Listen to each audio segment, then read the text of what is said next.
ದೇಶದಲ್ಲಿ ಮಾತ್ರ ಅಲ್ಲ, ರಾಜ್ಯದಲ್ಲೂ ಕೂಡ ಲೋಕಸಭಾ ಚುನಾವಣೆಯ ಕಾವು ಜೋರಾಗಿದೆ. ಚುನಾವಣೆ ಭರಾಟೆ ಕೂಡ ಜೋರಾಗಿದೆ.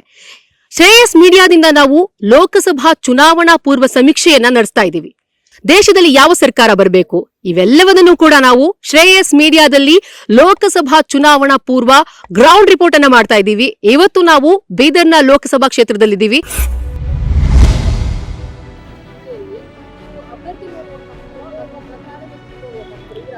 ಅಭ್ಯರ್ಥಿ ನೋಡಿ ಓಟ್ ಹಾಕ್ತೀವಿ.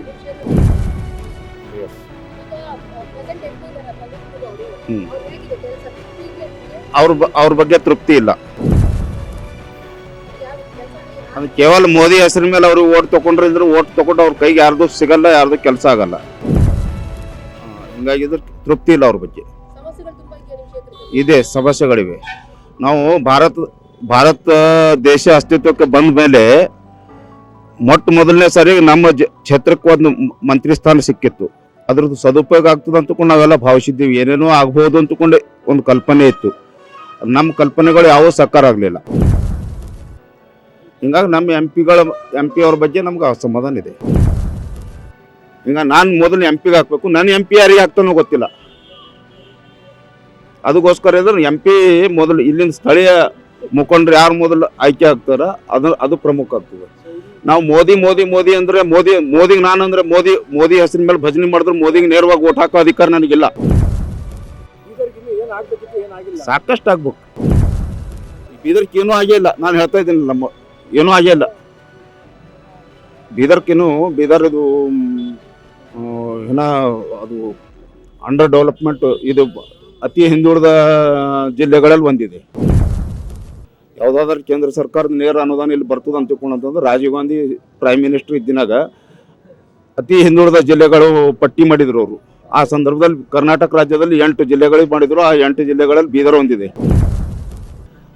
ಕೇಂದ್ರದ ನೇರವಾದಂಥ ಏನಾದರೂ ಅನುದಾನ ಬಂದ್ರೆ ಅದು ಅತಿ ಹಿಂದುಳಿದ ಜಿಲ್ಲೆ ಅಂತ ತಿಳ್ಕೊಂಡು ಬರ್ತದೆ. ನಾವೇನು ಶ್ರೇಯಸ್ಸು ನಾವು ಅಭಿವೃದ್ಧಿಗೊಂಡಿದ್ದೇವೆ ಅಂತ ತಿಳ್ಕೊಂಡು ಬರಂಗಿಲ್ಲ. ಅದು ಅಭಿವೃದ್ಧಿ ಚೆನ್ನಾಗಿದೆ ಅಂತ ಅಂತೀರಾ? ಆಲ್ಮೋಸ್ಟ್ ಆಗಿನಾಗಿದೆ. ಬಟ್ ಇಲ್ಲಿ ನೀರಿನ ಸಮಸ್ಯೆ ಭಾಳ ಇದೆ ಮೇಡಮ್. ಔರಾದ್ ಸುತ್ತಮುತ್ತ ಹುಬ್ಳಿ ಏನು ಪ್ರದೇಶ ಇದೆ, ಅಲ್ಲಿ ಸುತ್ತಮುತ್ತ ನೀರಿನ ಪ್ರದೇಶ ಇದೆ. ಅವೇನು ಮಾಂಜ್ರಾ ವಾಟರ್ ಅವ, ಕಂಪಲ್ಸರಿ ಇಲ್ಲಿ ಔರಾದಲ್ಲಿ ಬಂದ್ರೆ ಇಲ್ಲಿ ನೀರಿನ ಸಮಸ್ಯೆ ಹೊಂಟೋಗುತ್ತೆ ಮೇಡಮ್. ಸೊ ಪ್ರಮುಖವಾಗಿ ಇಲ್ಲಿ ನೀರಿನ ಸಮಸ್ಯೆ. ಇಲ್ಲಿ ಕೃಷಿ ಏನಿದೆ ನೀರಿನ ಮೇಲೆ ಅವೈಲೇಬಲ್ ಇದೆ ಮೇಡಮ್. ನೀರಿನ ಭಾಳ ಸಮಸ್ಯೆ ಇದೆ. ಈಗ ನೋಡಿ ಎಲ್ಲ ಕೆರೆಗಳು ನೀರಿನಿಂದ ತುಂಬಿದ್ದಾರೆ.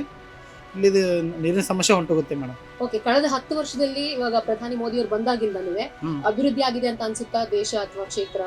ಇಲ್ಲ, ಅಭಿವೃದ್ಧಿ ಆಗಿದೆ ಮೇಡಮ್. ಫಾಸ್ಟ್ ಆಗ್ತಾ ಇದೆ ಅಭಿವೃದ್ಧಿ. ಮೊದಲು ಅವ್ರನ್ನೂ ಮಾಡಿದ್ದಾರೆ ಕಾಂಗ್ರೆಸ್ ಅವರು. ಬಟ್ ಇವ್ರು ಬಂದ ತಕ್ಷಣ ಡಿಜಿಟಲ್ ಇಂಡಿಯಾದಲ್ಲಿ ಬಹಳಷ್ಟು ಕೆಲಸ ಆಗ್ತಿದೆ. ಇವಾಗ ಫೋನ್ಪೇ ಗೂಗಲ್ಪೇ ಎಲ್ಲ ಬಂದರೆ ಬ್ಯಾಂಕಿಗೆ ಹೋಗೋ ಸಮಸ್ಯೆ ಬರ್ತಾ ಇಲ್ಲ. ಆಲ್ಮೋಸ್ಟ್ ಆಗಿದೆ. ಬಸ್ಸಿಂದ ಎಲ್ಲ ಸಮಸ್ಯೆ ಏನಿದೆ, ಎಲ್ಲ ಏನು ಸಮಸ್ಯೆ ಇಲ್ಲ, ಅಭಿವೃದ್ಧಿ ಆಗಿದೆ ಮೇಡಮ್. ಬಟ್ ಇಲ್ಲಿ ಔರಾದಲ್ಲಿ ನೀರಿನ ಸಮಸ್ಯೆ ಇದೆ. ಅವೇನು ಮಾಂಜ್ರಾ ವಾಟರ್ ಅವೆಲ್ಲ ಅವು ನೀರು ಇಲ್ಲಿ ಬರ್ಬೇಕು ಮೇಡಮ್. ಇಲ್ಲಿ ಬಂದ ತಕ್ಷಣ ಎಲ್ಲ ಕೆರೆಗಳು ತುಂಬಿದ್ರೆ ಇಲ್ಲಿದ್ದು ಪ್ರಜೆಗಳು ಕೃಷಿ ಆಧಾರಿತ ಇದ್ದಾರೆ ಮೇಡಮ್. ಮೇನ್ ಕೃಷಿ ಅದ. ಇಲ್ಲಿ ನಮ್ಮಲ್ಲಿ ಕೃಷಿಯಲ್ಲಿ ನೀರೇ ಇಲ್ಲ ಅಂದ್ರೆ ನಮ್ದೆಲ್ಲ ಸ್ಟೂಡೆಂಟ್ ನಮ್ಮ ಕ್ಲಾಸ್ಮೇಟ್ ಎಲ್ಲ ಅವ್ರ ಪಾಪ ಅವ್ರ ಫ್ಯಾಮಿಲಿ ತೊಗೊಂಡು ಹೈದರಾಬಾದ್ ಬೆಂಗಳೂರು ಅಲ್ಲಿ ಕೆಲಸ ಮಾಡಕ್ಕೆ ಹೋಗ್ತಾಯಿದ್ರಿ. ಇಲ್ಲಿ ನೀರಿದ್ರೆ ಹೊಲದಲ್ಲಿ ಬೆಳೀತದೆ, ಬೆಳೆದ್ರೆ ನಾವು ಇಲ್ಲೇ ಇರ್ತೇವೆ. ಇಲ್ಲಿ ನಾವಿದ್ರೆ ಎಕನಾಮಿ ಎಲ್ಲ ಬೆಳೀತದೆ ಮೇಡಮ್. ಲೋಕಸಭಾ ಚುನಾವಣೆಯಲ್ಲಿ ಯಾರು ಬರಬೇಕು ಅಂತೀರಾ, ಬಿಜೆಪಿನ ಕಾಂಗ್ರೆಸ್? ಕಾಂಗ್ರೆಸ್ ಮೇಡಮ್. ಏನ್ ರೀಸನ್ ಕಾಂಗ್ರೆಸ್ ಯಾಕೆ ಬರಬೇಕು? ಯಾಕಂದರೆ ಬಿಜೆಪಿ 10 ವರ್ಷ ಆಗಿ ಆಲ್ರೆಡಿ ಚುನಾವಣೆ ನಡೆದಿದೆ. ಅವರು ಏನು ಜಾತಿ ಧರ್ಮ ಅಷ್ಟೇ ಮಾಡ್ಯಾರ್ರಿ. ಏನು ಭೀ ಮತ್ಲಬ್ ನಮ್ಮೂರಾಗ ಕಾಂಗ್ರೆಸ್ದಿಂದ ಬಿಜೆಪಿದಿಂದ ಏನು ಡೆವಲಪ್ಮೆಂಟ್ ಆಗಿಲ್ಲ. ಕಾಂಗ್ರೆಸ್ಸೇ ಅಂತ ಬರ್ಬೇಕಂತ ಇಚ್ಛೆ ನಮ್ದು. ಅಂದ್ರೆ ಯಾವುದೇ ರೀತಿ 10 ವರ್ಷ ಒಂಚೂರು ಡೆವಲಪ್ಮೆಂಟ್ ಆಗಿಲ್ಲ ಅಂತೀರಾ? ಆಗಿದ್ರಿ ಮೇಡಮ್. ಥೋಡೆ ಸ್ಟಡಿ ಅಪ್ನ ಶಿಕ್ಷಣ ವಿದ್ಯಾರ್ಥಿಯಲ್ಲಿ ಥೋಡೆ ಆಗ್ಯದು, ಮಗರ್ ಹೆಚ್ಚ ನುಕ್ಸಾನ್ ಆಗ್ಯದ್ರಿ ಮೇಡಮ್ ನಮ್ದು. ಯಾಕಂದರೆ ನಮ್ದು ಜಾತಿ ಧರ್ಮ ಹೆಚ್ಚು ನನ್ನ ಅನ್ಸ ಮಟ್ಟಿಗೆ ಹೆಚ್ಚು ಬೆಳೆದಿದೆ. ಓಕೆ, ಇವಾಗ ಕಾಂಗ್ರೆಸ್ ಅನ್ನೋದಿದ್ರೆ ಕಾಂಗ್ರೆಸ್ ಅಲ್ಲಿ ಯಾರು ಪ್ರಧಾನಿ ಅಭ್ಯರ್ಥಿ ಆಗಬೇಕು ಅಂತ? ರಾಹುಲ್ ಗಾಂಧಿ. ಕ್ಷೇತ್ರದ ಜನಪ್ರತಿನಿಧಿ ಬಗ್ಗೆ ಏನ್ ಹೇಳ್ತೀರಿ? ಗೋಬರ್ ಬಗ್ಗೆ ಚೆನ್ನಾಗಿದ್ದಾರೆ, ಕೆಲಸ ಮಾಡ್ತಾ ಇದ್ದಾರೆ. ಅವ್ರು ಮಾಡ್ತಾರ ಇದ್ದಾರೆ, ಮುಂದೆ ಕೆಲಸ ಮಾಡ್ತಾರೆ ಅವರು. ಈ ಕ್ಷೇತ್ರದ ಅಭಿವೃದ್ಧಿ ಮಾಡ್ಯಾರಂತೀರಿ? ಮಾಡ್ಯಾರ್ರಿ. ಇಷ್ಟು ವರ್ಷ ಮಾಡ್ಯಾರ್ರಿ. ಮತ್ತು ಸೆಂಟ್ರಲ್ ಟ್ರೈನ್ ಏನಿದೆ 4-5 ಟ್ರೈನು ಗುಲ್ಬರ್ಗ, ಬೆಂಗಳೂರು, ದಿಲ್ಲಿ ಎಲ್ಲ ಹಾಕಿಬಿಟ್ಟಿದ್ದಾರೆ ಅವರು. ಮತ್ತು ಈ ಲೋಕಲ್ದಾಗ ಎಲ್ಲ ಧಾರ್ಮಿಕ ಸ್ಥಳಗಳೆಲ್ಲ ಕೆಲಸ ಮಾಡಿದ್ದಾರೆ. ಮತ್ತು ರೋಡ್ಸ್ ಎಲ್ಲ ಆಗಿದೆ. ಹಾಂ ರೀ. ಮೊದ್ಲಿಕ್ಕಿಂತ ಇವಾಗ ಅಭಿವೃದ್ಧಿ ಆಗಿದೆ. ಹಾ ಆಗಿದೆ ರೀ, ಆಗಿದೆ ಹಾ, ಆಗಿದೆ ಹಾ. ಆಗಿದೆ. ಆಮೇಲೆ ಇವಾಗ ನೀವು ಯಾರು ನೋಡಿ ವೋಟ್ ಹಾಕ್ತೀರಾ? ಕ್ಷೇತ್ರ ಅಂತ ಬಂದಾಗ ಅಭ್ಯರ್ಥಿ ನೋಡಿ ವೋಟ್ ಹಾಕ್ತಿರೋ, ಪ್ರಧಾನಿ ಅಭ್ಯರ್ಥಿ ನೋಡಿ ವೋಟ್ ಹಾಕ್ತಿರೋ, ಹೇಗೆ? ಇಲ್ಲ, ಅಭ್ಯರ್ಥಿಗೆ ನೋಡ್ತೀವಿ ರೀ, ಯಾರು ಡೆವಲಪ್ಮೆಂಟ್ ಮಾಡ್ತಾರೆ ಅವ್ರಿಗೆ ನೋಡ್ತೀವಿ. ಹಾ. ಮತ್ತೆ ಯಾರು ಮುಂದೆ ಮೇಲೆ ಸೆಂಟ್ರಲ್ ಗೌರ್ಮೆಂಟ್ ಏನಿದೆ, ನಮ್ದು ಸ್ಟೇಟ್ ಗೌರ್ಮೆಂಟ್ ಏನಿದೆ ಅದು ನೋಡ್ಕೊಂಡು ಯಾರು ಅಭಿವೃದ್ಧಿ ಮಾಡ್ತಾರ ಅವ್ರಿಗೆ ನಾವು ವೋಟ್ ಹಾಕೋದು. ಇವ್ರು ಭ್ರಷ್ಟಾಚಾರಿ, ಇವ್ರು ಬಂದಿನ ಮ್ಯಾಕ ಭ್ರಷ್ಟಾಚಾರ ಮುಗ್ದಿದೆ ಮೋದಿ ಬಂದಿನ ಮ್ಯಾಲ್ಕ.